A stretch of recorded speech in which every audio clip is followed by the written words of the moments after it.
हर channel में बैठ के पठान मूवी का विरोध कर रहा है कि वो बोलते हैं कि ये रंग हमारा, ये धर्म हमारा, क्या क्या करना देखिए एक्चुअली कैसा ना, उनका खुद का तो कुछ भी नहीं है, वो खुद की खुद नहीं है पहले, क्योंकि वो खुद ये डिसाइड नहीं कर पा रही उनको करना क्या है। 5 साल पहले वो सनी लियोनी से खुद को कंपेयर करती थी, उनको लगता था कि वो इंडिया में सनी लियोनी के कंपैरिजन में उनसे टॉप की जाएंगी, बट वो नहीं कर पाई। फिर उन्हें कुछ नहीं मिला तो उन्होंने राखी सावंत जी को पकड़ लिया, और वो राखी सावंत जी की बोल्डनेस पे कहती हैं, बट कभी उन्होंने अपने किरदार को देखा है? तो मैं उनसे यही बोलना चाहूँगी कि पहले ना आप अपने अंदर झांको शरीर जी, आप क्या हो। और मतलब बोल्डनेस की एक हद होती है, ठीक है, आप करते हो, आपकी चॉइस है। जब आप खुद नहीं उठो सकते हो कैमरे के सामने, तो आप किसी और के ऊपर किस हक से उंगली उठा रहे हो?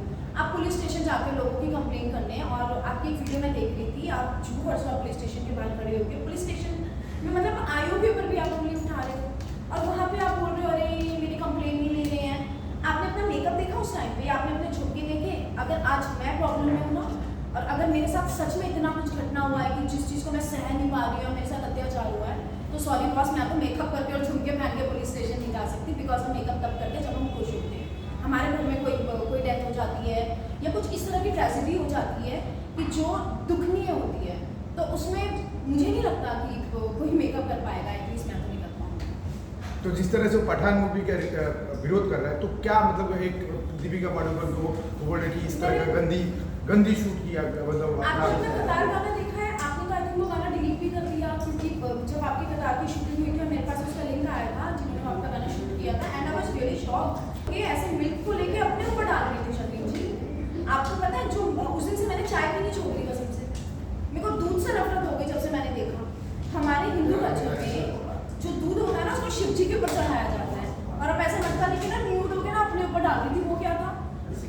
उनसे तो वही बेहतर है दीपिका जी से तो, और आप किसी से तो खुद को कंपेयर करो मत, क्योंकि अब आपके पास काम नहीं, आप मार्केट से आउट हो गई हो, तो आपको लगता है चलो मैं इसके बारे में बोल के कंट्रोवर्सी में आ जाऊंगी, मैं उसके बारे में बोल के आ जाऊंगी, और हर कदम पे एफआईआर। एक काम करो ना, पुलिस स्टेशन अपने घर ही खुलवा लो, घर के बगल में, मैं तो कहती हूँ पुलिस स्टेशन खुलवा लो, तो आपको आने जाने के लिए भी टाइम नहीं होगा, और फिर वहाँ जाके आपको मीडिया को बुला के इन चीज़ों को हाईलाइट करने के लिए भी नहीं होगा। और आप ये बोलती हैं कि अरे मेरे साथ इतना अत्याचार हो रहा है, तो आम लड़कियों के साथ तो पता नहीं क्या क्या होता होगा, मैं एक सेलिब्रिटी हूँ। तो पहली बात, आप सेलिब्रिटी नहीं है, आप सिर्फ कुछ स्टंट कर रही है जिनसे आप सेलिब्रिटी बनना चाहती हैं, बट आप नहीं है। और प्लस आपका आज तक मतलब कामासूत्र 3D में भी आप न्यूड थी। मैं आपकी कोई भी चीज़ फैमिली के साथ तो छोड़िए, अकेले में भी देखना पसंद नहीं करती, और राखी जी को तो मैं अपनी फैमिली के साथ बैठ के देखती हूँ, क्योंकि उनसे ना मुझे एनर्जी मिलती है, हंसने का मौका मिलता है। वो चुलबुली है। अभी लास्ट ईयर आई थिंक जब वो बिग बॉस के गेट के बाहर सुपरमैन बन के खड़ी थी कि नहीं राखी जी कि मुझे बिग बॉस ले लीजिए, बिग बॉस ले लीजिए, तो वो हंसाती हैं, वो इंटरटेन करती हैं, वो जैसी अंदर से वैसी बाहर से हैं, वो आपकी तरह नहीं है ऐसे करके वो अंदर से कुछ और हरकतें करती होती हैं और बाहर वो कुछ और किरदार निभा रही होती हैं। मैंने कभी राखी जी को डेली लाइफ में न्यूड कपड़े पहनते हुए नहीं देखा, मैंने कभी राखी जी को ओपन क्लीवेज पहनते हुए नहीं देखा। आप तो उस चीज़ से भी नहीं सक्सेस पा रही हो, आप सनी लियोनी से कभी कंपेयर करती हो, कभी आप दीपिका जी के बारे में बोलने लग जाती हो, कभी आप शाहरुख खान जी के खिलाफ जाके एफआईआर करती हो। आप हो कौन? आप हो कौन? आप कुछ भी नहीं हो। तो अभी और एक कंट्रोवर्सी है उर्फी जावेद। तो उर्फी जावेद ने ऊपर कंप्लेन किया शबनम खान ने, शबनम शेख ने, तो उसमें क्या करना चाहेंगे? क्यों मतलब इस तरह के लोग क्यों उर्फी के पीछे पड़ जाते हैं? क्योंकि उर्फी का मुझे स्टाइल बहुत पसंद है। मैंने उनका एक वीडियो देखा था कि वो ऑटो में जा रही थी, उन्होंने ऑटो का चेन खींचा और उससे उन्होंने ड्रेस बनाया। तो ये दिमाग की बात है। तो जिन लोगों के पास दिमाग नहीं होता ना, वो क्या करते हैं कि जो लोग अपना दिमाग लगा के या सक्सेस की तरफ, टैलेंट की तरफ बढ़ रहे होते हैं, उनके पीछे पड़ जाते हैं, क्योंकि अपना टैलेंट तो कुछ है नहीं आपके पास। और अगर आप लोगों को मौका मिल जाना, तो सबसे पहले आप कपड़े उतारोगे कैमरे के सामने, बट आप लोगों को देखने में इंटरेस्टेड नहीं है। तो उर्फी जी जो कर रही है वो बहुत अच्छा कर रही है अपनी लाइफ में। उनकी ड्रेसेस को देख के मैं इम्प्रेस होती हूँ। आई विश जैसे मेरी बॉडी उर्फी जी जैसी होगी, आप मुझे मौका मिलेगा कभी लाइफ में, तो मैं ज़रूर उनके स्टाइल को फॉलो करना चाहूँगी, क्योंकि वो टैलेंट है सीधा जागता। आज तक उनकी एक भी ड्रेस किसी से उन्होंने देख के इंस्पायर होकर नहीं बनाई है, लोग उनको इंस्पायर होकर चीज़ें देखते हैं। तो आप अपना दिमाग लगाओ, अगर आपके पास दिमाग नहीं है तो जाके पुलिस स्टेशन में कंप्लेन कर दो, या जाके उनके खिलाफ केस कर दो, या कंट्रोवर्सी खड़ी कर दो। बॉस, इससे कुछ भी नहीं होगा, कुछ भी नहीं होगा, सब कुछ फालतू है। बेटर जाओ अपने काम पे ध्यान लगाओ, और जो अपना टैलेंट है ना उसके ऊपर काम करो। रिद्धिमा जी, आप ये कह रही है कि अगर नंगापन ये एक टैलेंट है?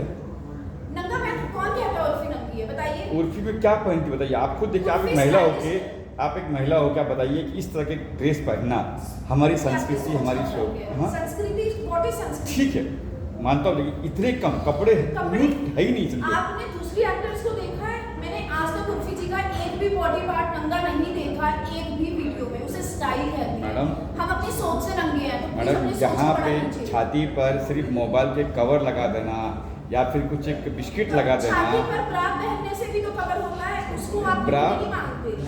और मुझे लगता है कि जितने लोग उंगली उठाते हैं ना, सबसे ज्यादा वही जाके देखते हैं। जब मैं अपने प्रोफाइल पे सूट में फोटो डालती हूँ तो मुझे 2000 लाइक आते हैं। मैं एक बोल्ड फोटो डाल दूँ, उसके ऊपर 25,000 लाइक आते हैं। क्यों? अगर आप लोग उस चीज को पसंद नहीं करते तो उस चीज को क्यों सपोर्ट करते हैं? मैं इस चीज को तब अग्री करूंगी कि जब मेरे सूट की फोटो पे 25,000 लाइक आएंगे और मेरी न्यूड फोटो पे 2,000 लाइक आएंगे, लोग मुझे अनफॉलो करके जाएंगे। मैं जिस दिन गोल्ड फोटो डालती हूँ उसे मेरा कंटेंट बढ़ता है। तो ये जो जनता है ना, ये आपको इधर से भी नहीं जीने देती, उधर से भी नहीं जीने देती। और जितने लोग, I think, I am so sorry, आप लोग भी खड़े हो तो शायद अकेले में भी जाके आप उर्फी जी के फोटो जरूर देखो। नहीं, हमारा काम ही ऐसे देखना आप पड़ता देखते हैं ना, तो बस है। please हमारा आप- काम ऐसा हमको देखना पड़ता है कि आप सवाल उसमें पूछना। comment मत कीजिए please। ये हमारी सोच का फर्क है, सोच को बड़ा करो, कपड़े अपने आप बड़े दिखेंगे। अब मीटू पे क्या कहेंगे? मीटू वगैरह है कि नहीं है? मीटू बिल्कुल है। और वो कैसा होता है ना कि इंडस्ट्री में सबके साथ कुछ ना कुछ होता है। बट इस वजह से जो मीटू चल रहा है ना, आप उसी टाइम उस चीज को एक्सीलेट है ना। आज आपने काम किया, जो हुआ, आपकी मिसअंडरस्टैंडिंग हुई, 2 साल के बाद जाके आपने इस पे डाल दिया मीटू। What is this? जिस टाइम आपको, ये आपकी चॉइस होती है। देखिए, मैं भी लड़की हूँ, मैं भी इंडस्ट्री में काम करती हूँ, मैंने भी 100 चीज़ें फेस की होंगी, मैं भी कोई दूध की उंगली नहीं हूँ। बट आज मैं उस चीज़ को एक्सेप्ट करती हूँ और 2 साल के बाद मैं जाके बोलती हूँ, क्योंकि वो चीज़ मेरे फेवर में नहीं हो, तो मैंने उसको जाके मीटू कर दिया। तो बहुत सब 2 साल तक कहाँ थे आप? इंडस्ट्री में काम कर रहे हो, हम अपना जो डिसीजन होता है ना, वो रोज लेते हैं। बट उस टाइम हमारी भी एक्सपेक्टेशंस होती है ना, हमें भी लगता है कि शायद हम चीज़ों में ग्रो करेंगे, वो चीज़ हमारी म्यूचुअल अंडरस्टैंडिंग होती है। तो फिर 2 साल के बाद या 1 साल के बाद आप मीटू क्यों उठाते हो? उस वजह से क्या होता है ना, जो एक्चुअली में लड़कियां एक्सप्लॉइट होती है ना, वो उतनी आवाज़ नहीं उठाती। जहाँ जेन्युइनिटी है, जहाँ पे चीज़ें एकदम सच के साथ चल रही हैं, आप उस चीज़ के साथ चलो। कॉम्प्रोमाइज़ करना, नहीं करना, मीटू करना, नहीं करना, सब बॉस हम सबकी चॉइस है। यहाँ पे कोई भी बना रही हूँ या मेरा मिसयूज किया गया, सब आपने चुना है। छोटे कपड़े पहनना भी हमारी चॉइस है। किसी director, producer, whatever it is, आप लोग जो भी सोचते हैं, जिसकी जो भी सोचा, उनसे मिलना भी हमारी चॉइस है। रिलेशनशिप में जाना भी हमारी चॉइस है। सब कुछ हमारी चॉइस है।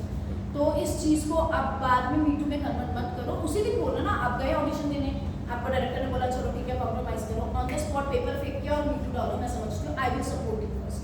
बट आप 1 साल के बाद बोलोगे जाके कह रहे नहीं नहीं, उसने तो मुझे तब ये बोला था, अब मुझे मीटू डालना है, उसने मेरे साथ ये किया, तो सॉरी बॉस, ये फिर वही कॉन्ट्रोवर्सी है, स्टंट है और इससे ज़्यादा कुछ नहीं है।